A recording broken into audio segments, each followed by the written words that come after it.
Hello, it's CastAwayTrader and welcome back to my YouTube channel.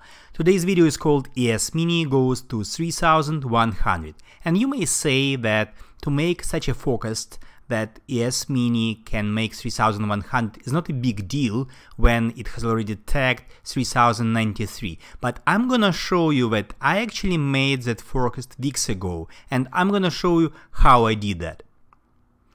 Before we start, please read that important disclaimer. Okay, this is how my website looks like. The address is www.CastAwayTrader.com, and here we have two buttons, that one and that one, which lets you quickly start trial of my service. All the charts I'm gonna show you in that video were taken from my premium chat. Those charts were posted in the premium chat, and basically I never shown you how my premium chart looks like. So in this video I'm gonna give you a quick tour around my premium chat. So this is how it looks like. I try to keep all information and charts well organized. Let me give you an example. So we have a general discussion in the chat room, it's called General. And here I post all my recent analysis, but I do not post charts themselves, because the idea is that to keep those charts separately to let you find them quickly. So if you have my new update and it goes with a hyperlink, I just click it and I go to a special folder, and I have a bunch of special folders, each dedicated to charts regarding specific symbol. So I have ES charts, RTY charts, NQ charts, volatility charts, where we post Twix charts and VXX charts, and here only I can post, so you don't have any comments, so it lets you quickly scroll through the history and find whether I changed my view and how my view was changing, if it was changing. The same I have for gold charts, gold miners, silver charts, and we also have special folders like value picks, where I post charts and trading setups for value stocks. We also have a folder for ETFs, and here we could update XBI or SMH, and we have trades. So I share my own trades in 4 designated text channels: trades US indices, trades gold miners, trades energy, and trade stocks. And I trade not only stocks themselves, but I trade options on them. So this was a quick tour. In addition to that, you have really great bonus because I post lessons which would lately be included into my professional video course. So at this moment I have 30 lessons, and each lesson has a bunch of charts, recent charts, and I provide detailed explanation about the whole idea I want to share, and those lessons are highly practicable. It's not about theory, it's about the way how you use that theory in your day-to-day trading, and my subscribers really like it. In addition to that, I have trading tips where I talk about seasonality and where I talk about correlations. And very important, I have a folder regarding lessons about mental toughness in trading, because in my opinion this is the most important ingredient in trading success. We track Bitcoin and we track GBTC. So normally I have several updates a day on every single symbol. That was a quick introduction of my premium chat. Again, you can try that service for only $49.99 for first 15 days, and later on I will show you how you can subscribe to that service. Now let's come back to the main topic of this video, and we will be talking about the path ES has been moving from 2855 at the beginning of October until 3100, and this is a 5-wave up fractal, and that chart shows you that ES has been moving up in subwave C or wave 3 up, and that specific part of the 5-wave up fractal is the strongest part of the rally. Subwave C or wave 3 is the strongest part of any rally structured as a 5-wave up fractal. Let me show you why it's so important to understand that internal structure. inside that subwave C of 3, we can and should count 5 waves of a lower degree, 5 waves smaller size. And it's great because you can count them. This is why we use verb count. You can count 5 waves until you can consider wave C of 3 completed. And what is really important, that even on a lower degree, subwave C of 3 should be stronger than subwave A of 3. Normally, subwave C of 3 should stretch at least to 123.6% of the size of subwave A of 3.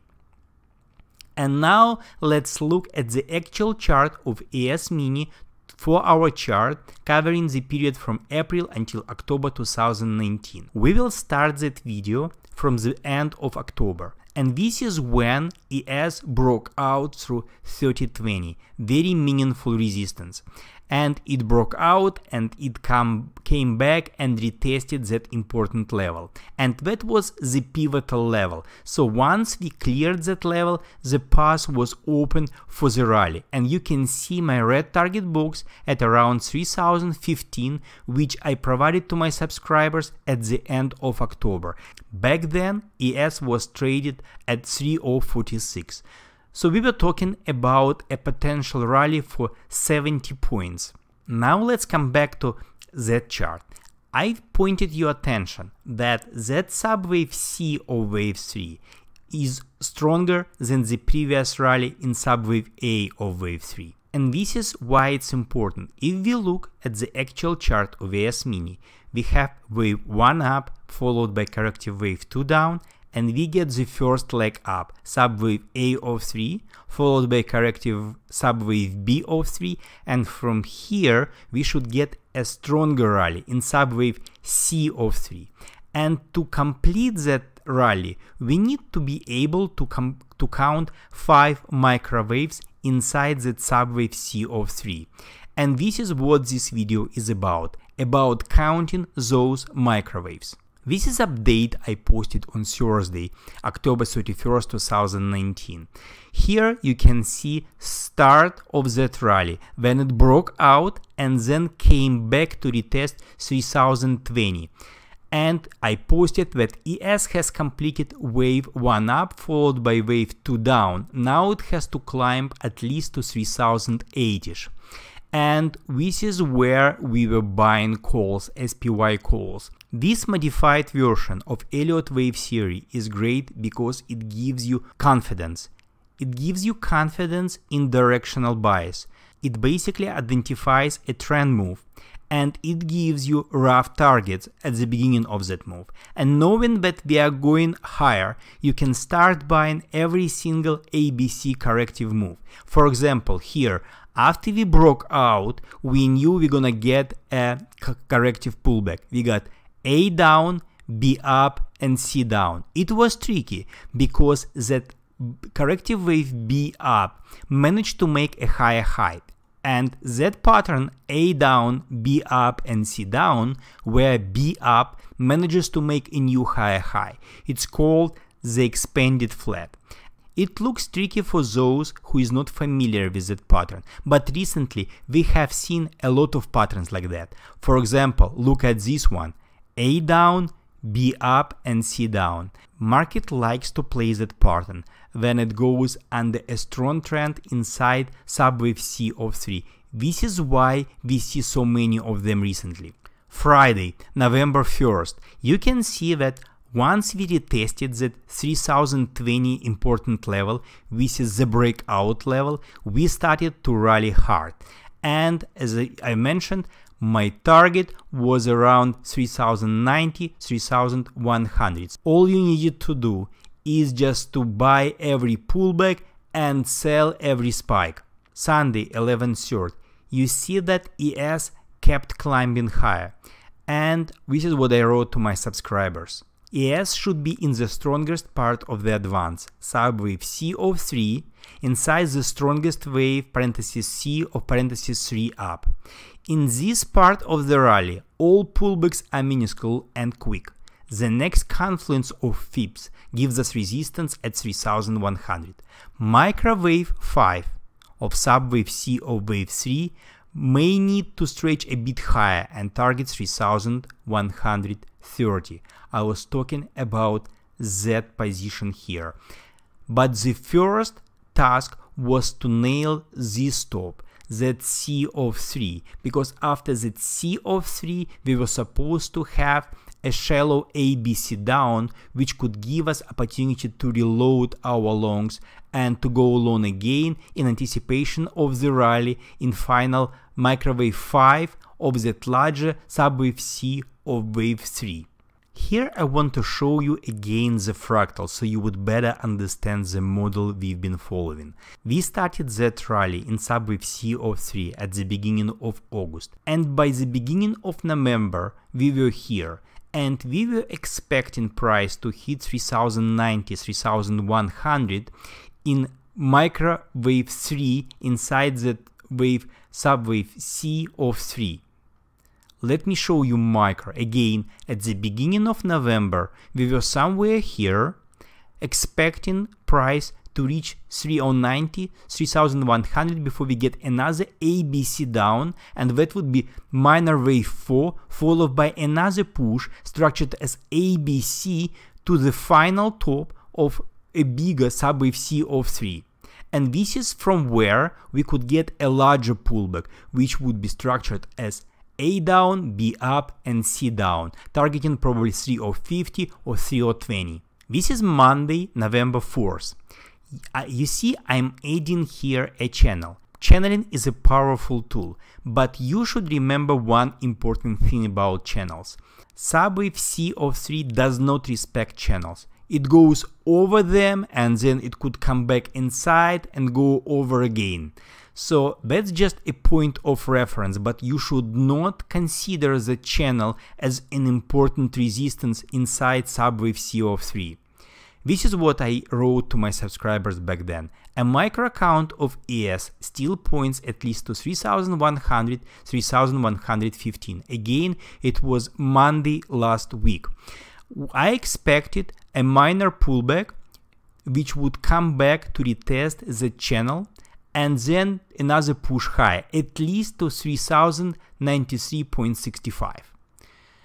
And this is again the idea I've just mentioned. Very often the most powerful part of the rally in wave C of 3 of a larger degree of C of 3 breaks out of the channel. So we are inside of subwave parenthesis C of parenthesis 3, and inside that C of 3 we have 5 waves of a lower degree, and that wave itself has its own C of 3. So it's kind of heart of the rally, the strongest part of the rally. And this is why it does not respect the channel. It can go up over the channel, but then it would come back in minor wave 4.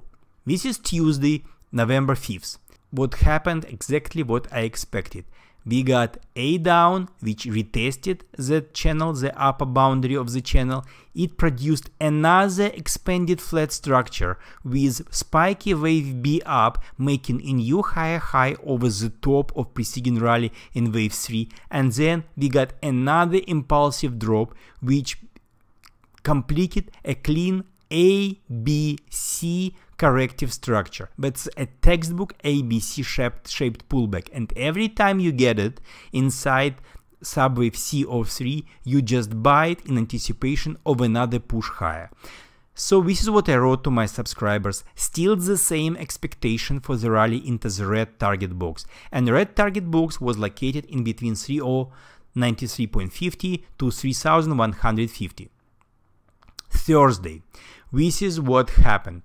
We got that ABC extended a bit lower than I expected.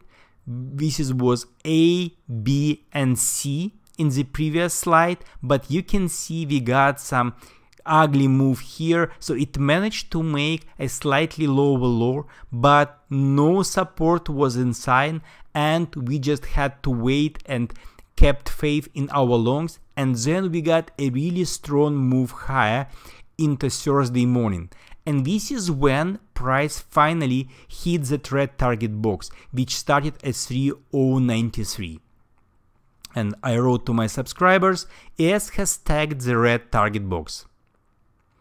Thursday, 2:49 p.m. You can see how that red box ideally nailed the top of that move. So we were expecting 3093 weeks ahead, and this is exactly where price stopped. This is what I wrote to my subscribers back then. ES may drop in ABC correction of wave 4 down to 3070. Again, this is Thursday afternoon. Thursday overnight session. We got the drop to 3079, and I expected that itself wave B up, so we were expecting A down, B up and C down, but pay attention to the fact that all the time you expect corrective wave B, you should expect some ABC inside that B. For example, B down, you see A, B, C, B up, you could see A, B, C, and the same was supposed to happen to that B up. We got A up, micro A up, followed by micro B down, and that's why I was expecting another rally overnight. So it's 9:43 p.m. I was going to bed at 12, and I left to my subscribers the idea that we should expect another move higher. And once we get that move higher, that would complete a corrective subwave B up, and that would be a great shorting opportunity for that expected final subwave C of wave 4 down. And this is what happened on Friday morning. We got that move up exactly where I expected it to go. And this is what I wrote to my subscribers. ES did exactly what we expected. It played a rally overnight, completing a corrective subwave B up of wave 4 down. So at this point, it was pre-market, Friday, we were expecting the last drop in subwave C of wave 4 before another move higher. And we got the drop. The problem is, it came too quickly. So this is 12:55 p.m. on Friday, and I had to acknowledge that that quick drop could be all of subwave C of wave 4 down. Unfortunately, it did not tag my green target box. I was expecting tag 3070. Unfortunately, it stopped around 3072. And at this point, we are left with very ambiguous situation. On a micro scale, of course. Let me show you a bigger picture as of now. So this is 4-hour chart of ES Mini. We are working on 5-wave move up of the low made at the beginning of August. This is wave 1 up, 2 down, A up, B down, and somewhere here we should complete C of 3, then we should get A, B, C down of wave 4, and the final push high in wave 5. And that would complete that 5-wave up rally, and that would be a start of a bigger pullback. It's very important to nail where that subwave C of wave 3 would top, because of the top we are going to get a relatively larger pullback, which would push price back at least to 3050 or 3020, the very same breakout level.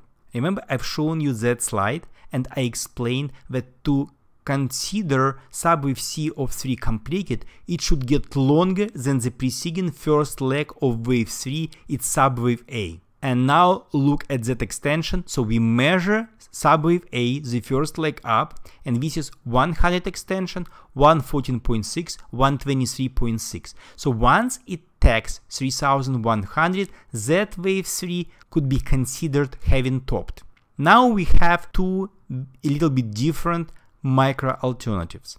The one alternative says that wave 4 was kind of shallow, and we are working on the final A up, B down, C up, which would finally complete the subwave C of 3, somewhere in between 3100 and 3120. And then we should get a pullback in wave 4 and another push up, which would finally complete a larger wave 3 in parentheses, labeled as parentheses 3. And once we complete that top, we should get a larger A down, B up and C down into 350, 320. However, we have another alternative, a bearish micro alternative, which I like really much, because that drop we saw on Friday was very quick, and probably it was not enough to change the prevailing sentiment in the market. And this is exactly what every pullback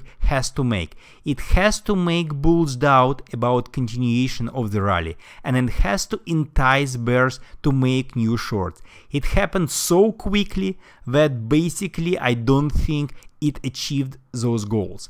And this is why I consider that as a viable scenario, where that wave 4 would be structured as a double 3 corrective structure.